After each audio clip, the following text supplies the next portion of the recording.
Look what I found. Something's already been nibbling.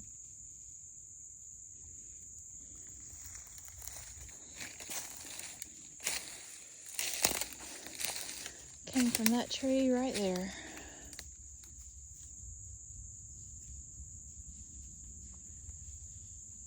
Persimmon tree. Way up there.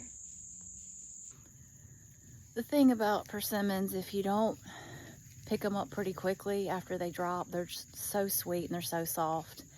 Something's going to get to them pretty quickly. But that's the only way you know they're ripe, is when they've dropped off the tree. Because you do not want to eat an unripe persimmon. It's the most puckering, bitter, astringent thing you'll ever put in your mouth otherwise.